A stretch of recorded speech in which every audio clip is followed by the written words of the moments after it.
Ditampilkan aja Pak Andi, coba.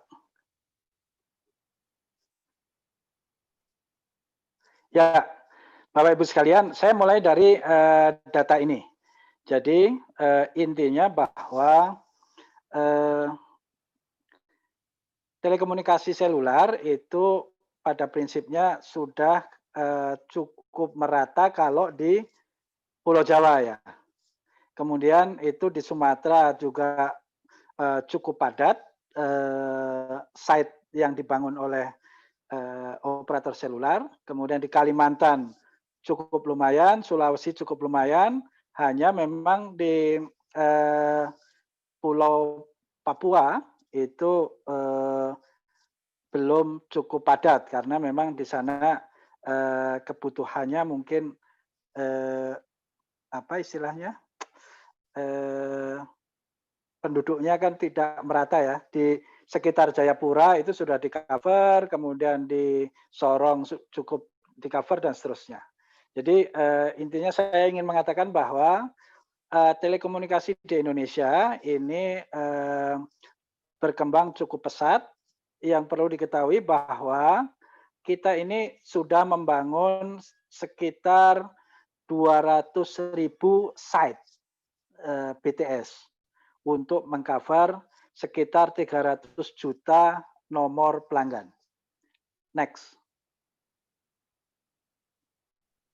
Nah ini Bapak Ibu sekalian, saya ingin menampilkan ini karena mulai tahun depan itu kita memasuki era 5G. Jadi yang Bapak Ibu sekalian pakai untuk Zoom kali ini itu kebanyakan kalau pakai handphone, ini saya kebetulan pakai handphone itu pakai teknologi 4G atau LTE.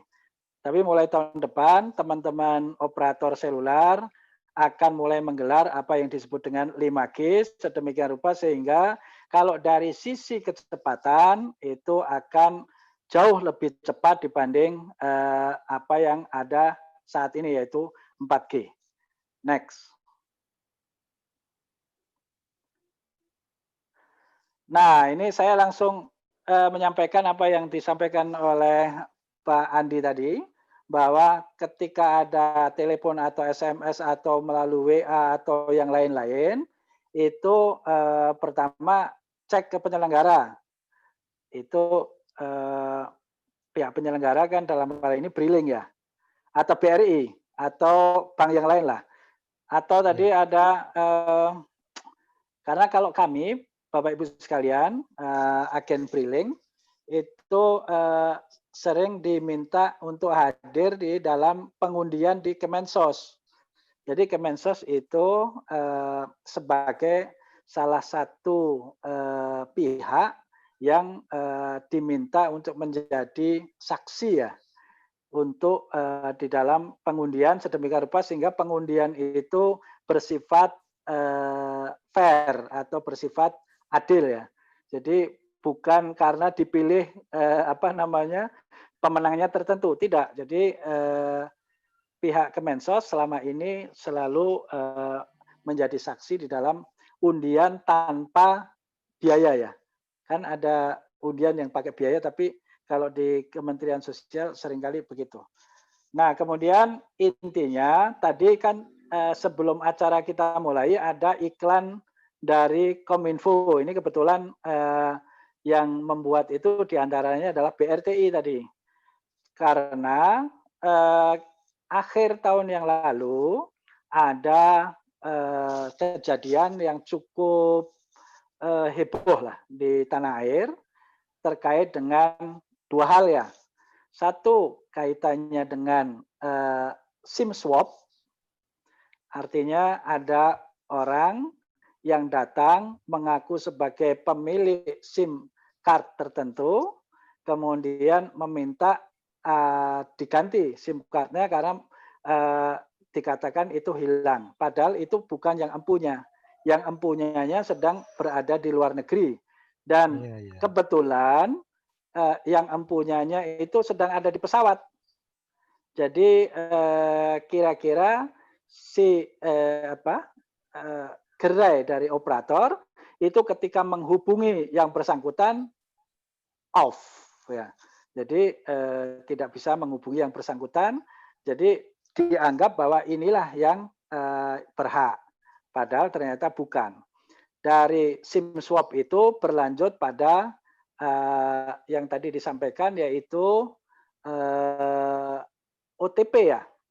Jadi Iya, dengan OTP. handphone itu, dengan data-data yang telah dikumpulkan, saya nggak tega bilang dicuri ya, dikumpulkan oleh si pelaku itu, kemudian dari situlah dalam 3 hari kira-kira mengambil uang sekitar 300 juta karena memang maksimum 1 hari 100 juta ya.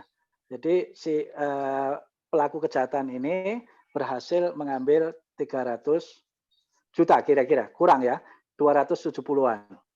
Bapak Ibu sekalian, jadi ini modus yang cukup advance sampai mereka mampu mengambil uang di rekening yang bersangkutan. Nah, ini di baris ketiga itu kami bikin layanan call center 159 dan melalui Twitter @aduan-BRTI. Jadi caranya cukup mudah. Jadi kalau Bapak Ibu agen briling ini dapat SMS ya ini karena nanti di bawah saya cantumkan terkait dengan yang selain SMS. Jadi kalau SMS penipuan itu cukup di capture saja anunya di HP. Jadi apa itu? Biasanya di foto ini HP-nya ya, tampilan di HP-nya, kemudian kirim ke @aduan-BRTI melalui Twitter itu. Nanti oleh kami di BRTI akan kami analisis sebentar, kemudian nanti kita akan teruskan ke operator, dan oleh operator nomor yang bersangkutan akan diblokir dalam waktu 1 kali 24 jam. Next. Nah, ini Bapak Ibu sekalian, saya tampilkan ini. Bulan Juli saja ya. Jadi langsung ke angka penipuan. Itu ada 885. Jadi Bapak Ibu sekalian, penipuan lewat SMS itu menjadi profesi dari orang tertentu. Dan kebetulan kalau kata teman-teman dari kepolisian itu asalnya juga daerah tertentu. Ini memang sayangnya begitu, itu sekampung pekerjaannya sama. Jadi nipu semua. Jadi profesi ya, Pak Dokter. Profesi. Jadi ini saya tampilkan bulan Juli yang lalu karena ini kami rekap setiap bulan. Jadi hampir tidak pernah turun. Jadi nanti 800, 900, 1000 lebih nanti terus saja, itu tiap bulan ada terus. Dan ini memang Bapak Ibu sekalian, ini pekerjaan yang tidak bisa diselesaikan oleh kami saja. Kalau kami hanya bisa melakukan penutupan nomor.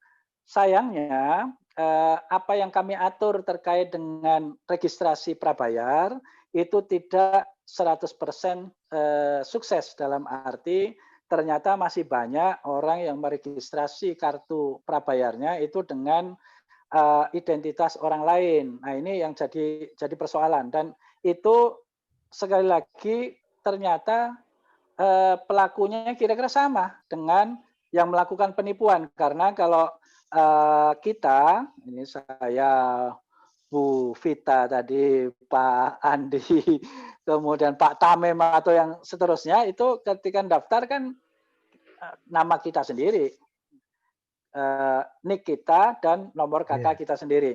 Tapi Sesuai memang kakak ada, ya Pak. betul. Tapi ada di antara warga negara Republik Indonesia ini yang punya profesi memang karena dia tukang tipu, maka dia tidak berani menggunakan identitas aslinya. Jadi mereka mengumpulkan identitas orang lain yang sayangnya Bapak Ibu sekalian itu cukup mudah diperoleh dari internet.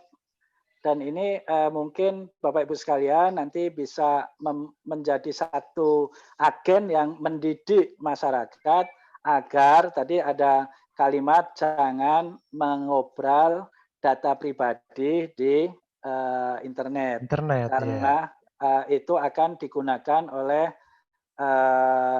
pihak-pihak tidak bertanggung jawab ya Pak. Ya, yang memang profesinya sebagai penipu. Next Pak. Ini saya rekap untuk yang tahun lalu ya. Next. Nah, bisa dilihat di situ Januari sampai Desember itu cukup besar ya anunya ya. Jumlahnya ini itu kok bisa jadi kayak begitu? Itu kayak tanggal itu ya. Itu ada cukup besar Pak. Kalau satu hari, satu bulan itu sekitar 1.000, jadi dalam setahun ya kira-kira 12.000 sampai 20.000 bahkan. Jadi itu mohon maaf ini kok angkanya begitu saya ini jadi berubah. Udah, diterusin aja Pak. Next. Itu melalui Twitter. Nah, itu sama aja itu jadi formatnya jadi 82220 ya. Padahal itu tadinya angka itu. Itu pengaduan 159. Jadi Bapak Ibu sekalian kalau menerima SMS atau yang lainnya atau utamanya telepon ya, itu bisa mengadu ke 159 atau aduan BRTI. Kalau tadi aduan BRTI, kalau yang ini adalah pakai call center 159. Jadi sama saja bahwa penipu itu memang melakukannya dengan berbagai cara.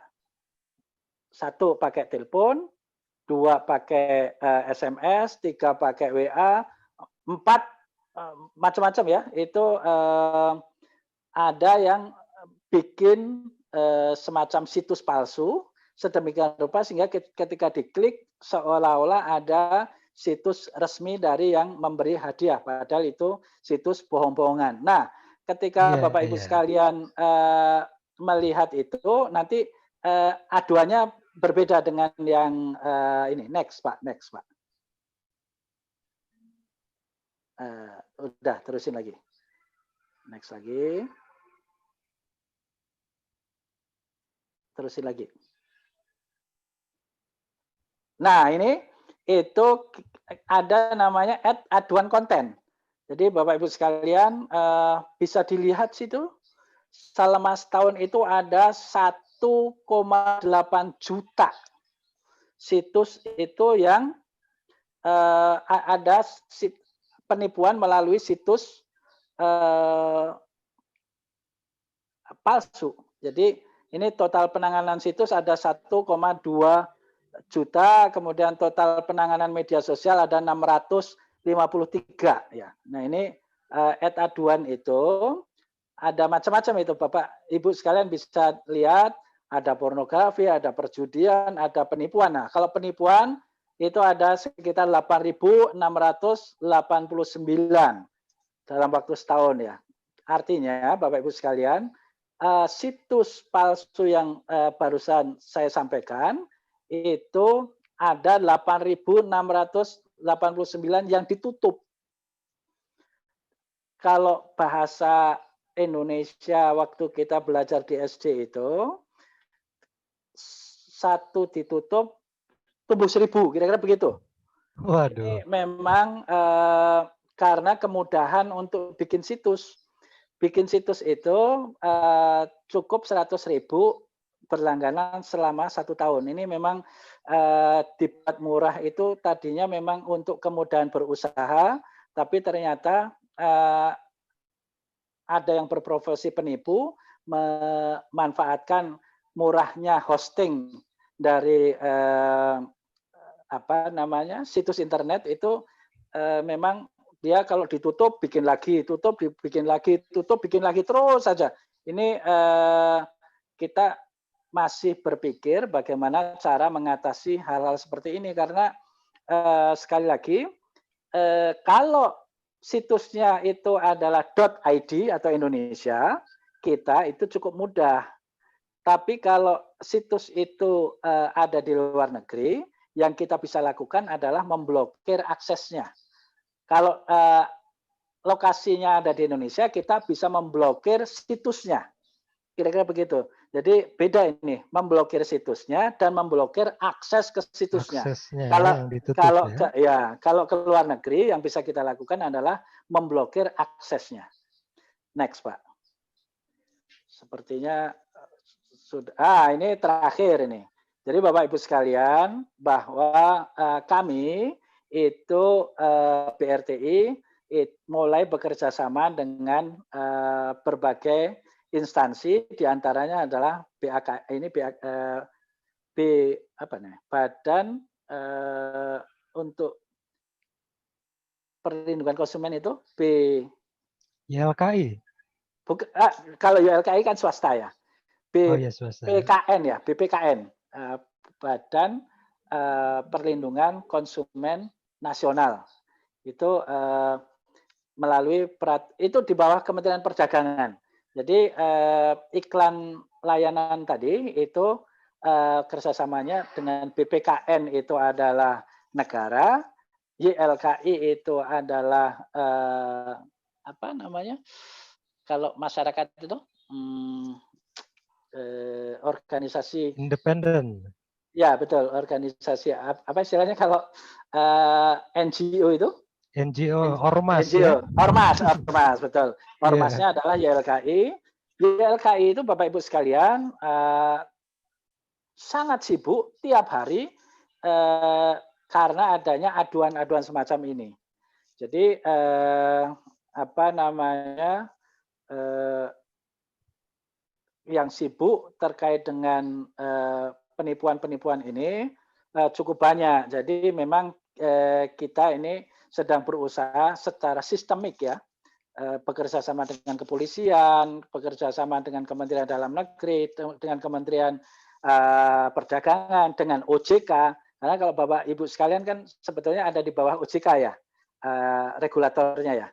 Nah ini kami begitu ada kejadian SIM swap sekaligus OTP fraud tahun lalu, kami cukup intensif sedemikian rupa sehingga nanti ke depan ini kalau kita bisa dapat input dari teman-teman agen Briling terkait dengan kasus apa, kemudian kira-kira regulasi apa yang perlu kita buat sedemikian rupa sehingga kejahatan itu akan berkurang atau kalau bisa tidak ada, maka jangan sungkan-sungkan nanti Bapak Ibu sekalian memberi masukan pada kami dan insya Allah saya akan teruskan ke teman-teman OJK maupun teman-teman YLKI atau Badan Perlindungan BPKN ya, BPKN. BPKN. Itu saja yang bisa saya sampaikan. Assalamualaikum warahmatullahi wabarakatuh. Saya kembalikan ke Pak Andi. Baik. Terima kasih pemaparannya.